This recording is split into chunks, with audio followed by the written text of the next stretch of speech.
Stove మీద గిన్నె పెట్టుకొని ఆయిల్ వేసుకొని ఆయిల్ హీట్ ఎక్కాక ఆవాలు జీలకర్ర వేసుకోవాలి. అవి మగ్గాక ఉల్లిగడ్డ పచ్చిమిర్చి వేసుకోవాలి. ఉల్లిగడ్డ పచ్చిమిర్చి వేసుకొని బాగా కలుపుకోవాలి. కలుపుకున్నాక వాటిని కొంచెం మగ్గనివ్వాలి. కాసేపు మగ్గనిచ్చాక పసుపు వేసుకొని కలుపుకోవాలి. తర్వాత కొంచెం సేపు మగ్గాక వాటిని మళ్ళీ ఒకసారి కలుపుకోవాలి.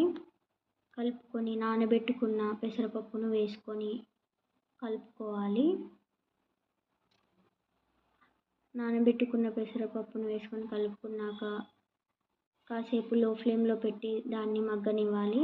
మగ్గనిచ్చాక కోసి పెట్టుకున్న బీరకాయ ముక్కలను వేసుకోవాలి. వేసుకొని వాటిని బాగా కలుపుకొని లో ఫ్లేమ్లో ఉడకనివ్వాలి. ఉడకనిచ్చి మళ్ళీ ఒకసారి కలుపుకోవాలి. మెల్లిగా కలుపుకొని మళ్ళీ కొంచెం సేపు మగ్గనిచ్చి మళ్ళీ ఒకసారి కలుపుకొని తగినంత కారం ఉప్పు వేసుకోవాలి. వేసుకొని బాగా కలుపుకోవాలి. ఆయిల్ పైకి తేలేంత వరకు ఉడకనిచ్చి ఒక గ్లాస్ ఆఫ్ వాటర్ని వేసుకోవాలి.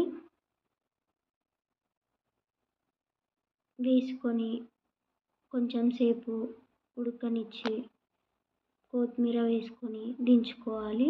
చివరిలో కొత్తిమీర వేసుకోవాలి. తప్పకుండా